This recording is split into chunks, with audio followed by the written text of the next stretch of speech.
happening, everybody? Welcome to another edition of Gavin Richard Presents on my channel GBoo2786 here on this late Monday night. Whoever you are, wherever you are, I hope that you are doing well and being blessed given the circumstances that we're in. But if you're breathing, you're achieving. This will be, I always say it's going to be a short video, and I'm doing 15 or 20 minutes because I just start talking about stuff like this. Because this gets me upset. Now, this was from the New York Post, this article I looked at. This is a picture of one Lindsay McMichael. Now, of course, you all know about Gregory and Travis McMichael. They are the ones who participated in that lynching of our brother Ahmaud Arbery. And, of course, they haven't gone to trial yet, and just as a general rule, I know about due process and innocent until proven guilty, but there's no question that, Ahmaud Arbery was killed by Travis McMichael from looking at the police report. And of course, when you, the question is going to be that they're going to raise, obviously, as a self-defense issue, but well, it's white supremacy. What can I say? If it flies, then you know why.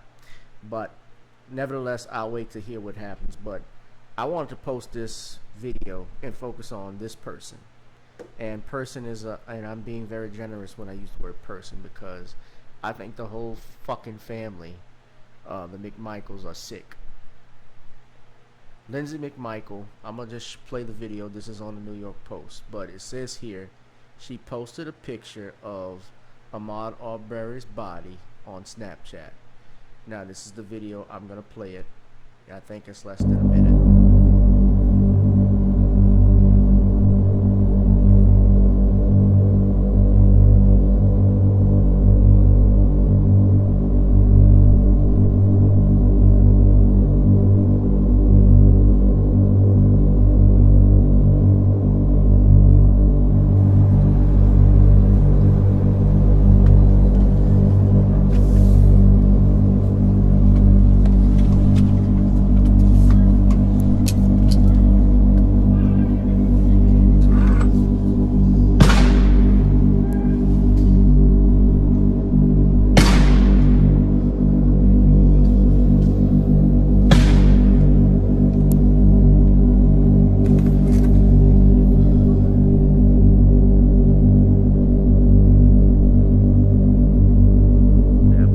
Video wasn't there, I don't think there would be an outcome that anybody would be satisfied with. But I'm not proud that I shot the video, but maybe it helps in the end.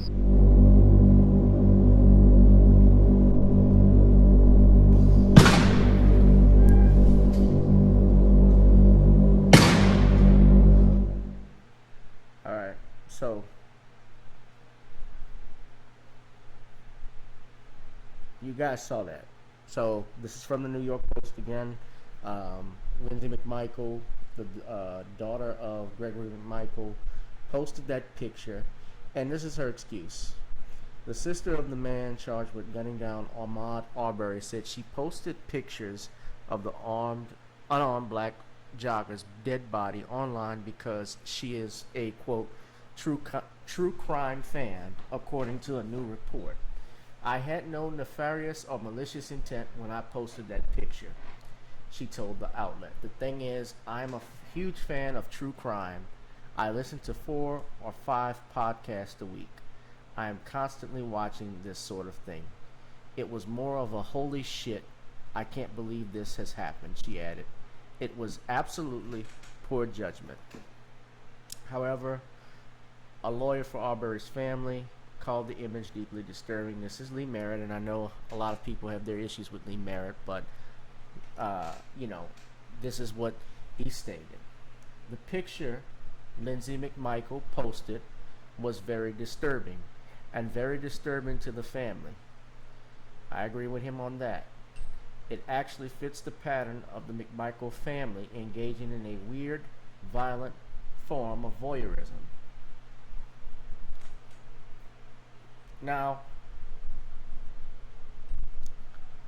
your brother and your father have killed a human being. something you know very little of being about. And yes, I've made mistakes myself. I'm not gonna lie. I'd be hypocritical to say I haven't done anything stupid.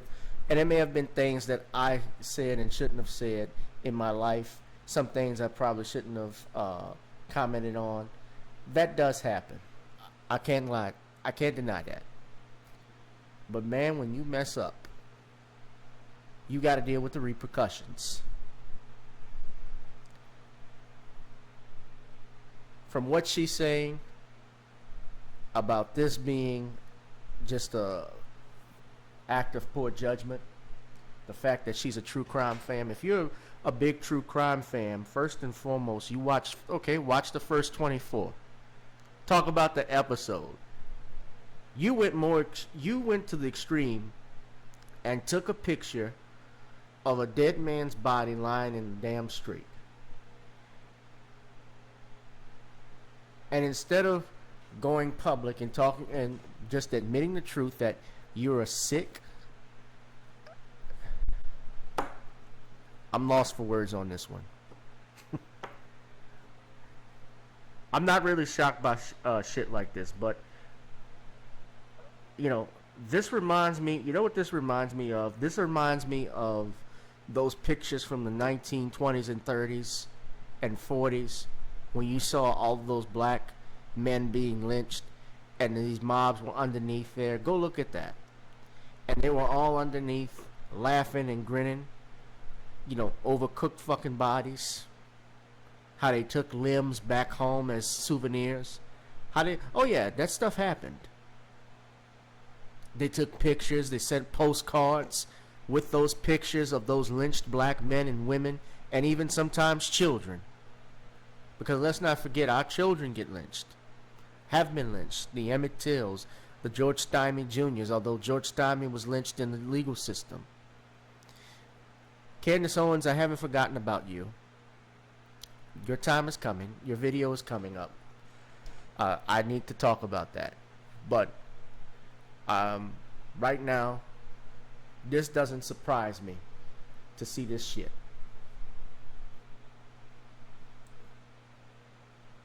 Then she tried to play the, I've had black boyfriends and my family loved them. This is what she said. She said,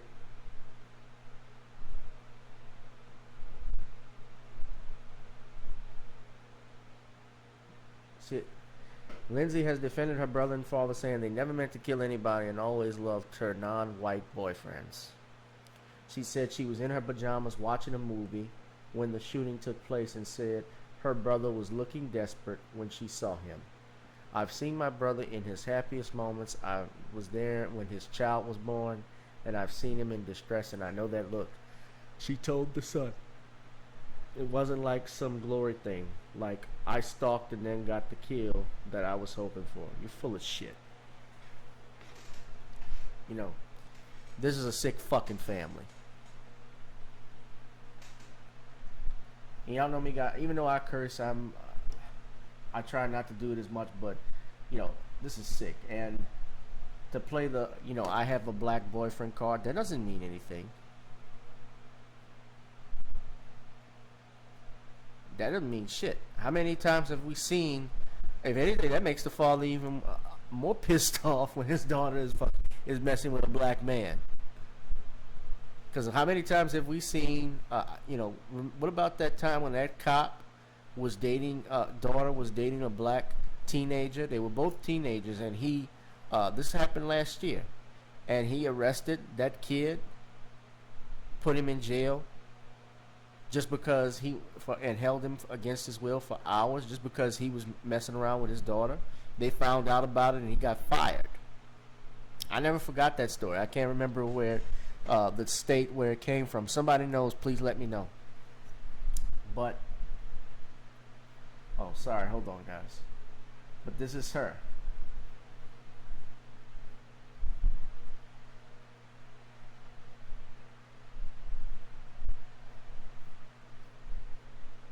That's her in the picture.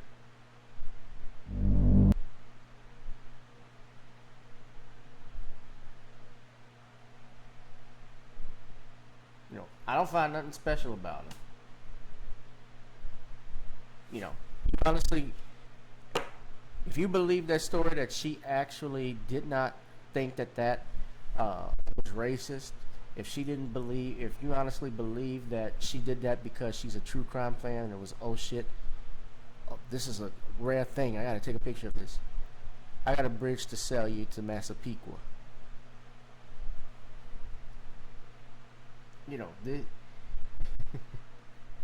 This exactly reminds me of the lynching photographs.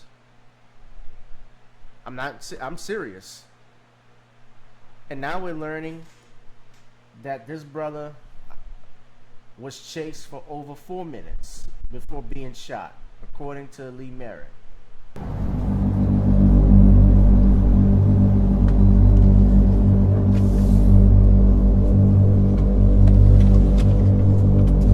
This is my first time seeing, well, this is the video. So there's actually a long clip. I don't know where it is, why that video hasn't surfaced, but I like to see that one.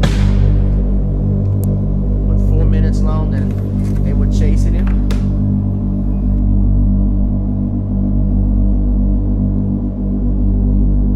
If the video wasn't there, I don't think there would be an outcome that anybody would be satisfied his with. ass is but lying. I'm not proud that I shot the video, but maybe it helps in the end. Let me stop it. It had to be a hell of a coincidence. Y'all just think about this. How was it that he was just recording that randomly if he didn't know what was going on? What are the odds of that?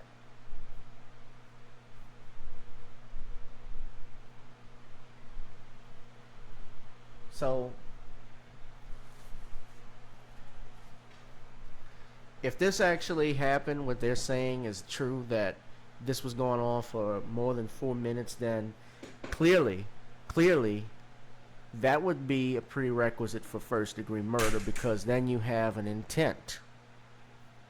This wasn't something random, like a spurt, heat of the moment thing. This brother wasn't bothering them. Regardless of what they thought, if they thought a crime had been committed, well, you call the police. They called the police, and the police, the 911 dispatcher even asked him, well, what's he doing? He couldn't give an answer. He's just running. Okay, but what's he doing?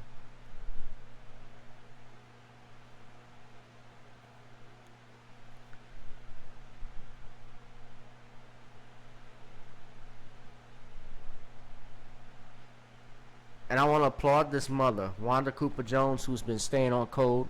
Let's see if we can get a picture of her. Well, let me see. Hold on right quick, fast. But she has been on the forefront for her son and even the father of Ahmaud Arbery. They have been staying on code. That's her there. That's the sister. The father was obviously, like any parent, he was tore up about this.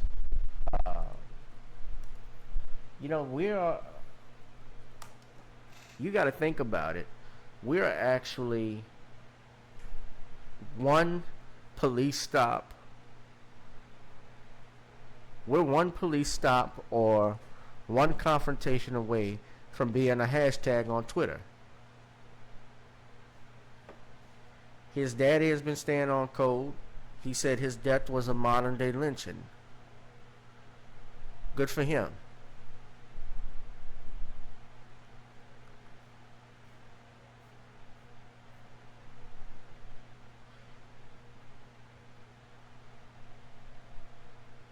Marcus Sr. Marcus Arbery Sr. Good for him.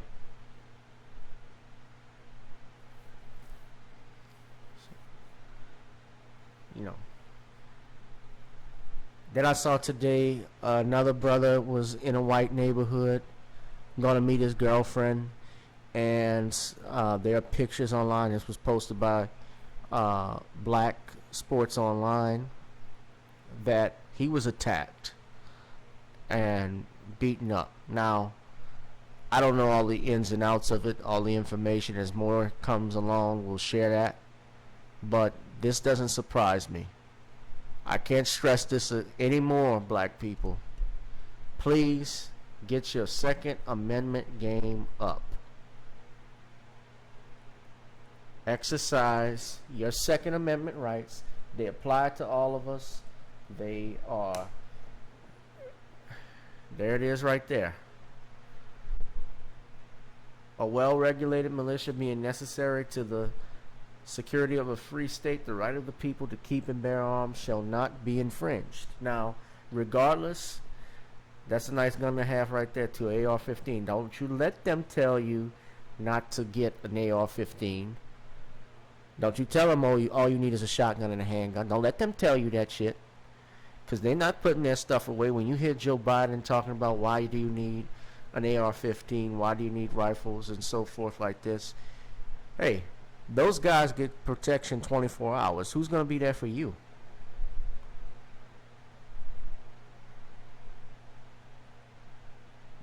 You think they would give it up if they could? Hell no, because a gun is power. I'm not advocating, let me be clear, this is not about advocating violence. This is about advocating for self-defense. There are some black, I believe there's a black gun owner store in California. Let's see.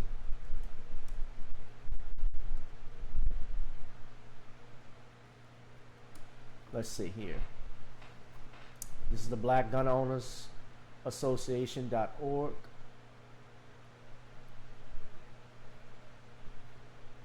They have a list of different gun shops that are black owned.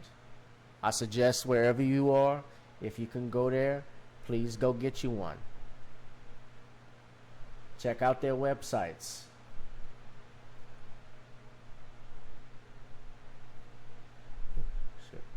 We need some we need some black gun owned stores here in New Orleans. And especially we need to talk to we gotta really do, and I want people to understand this too. Don't shit on black veterans because you, regardless of what your view is about this country and black serving in the military, our veterans are the ones, especially our black veterans, those are the ones that were really respected in the community back in the day because they looked out for each other. They protected one another. Back then it was like that. And they had the military experience to deal with, the Ku Klux Klan. That's what the Deacons for Defense was. The Deacons for Defense was made up of men who had served in World War II and the Korean War. There may have been even some elderly than that were in World War I.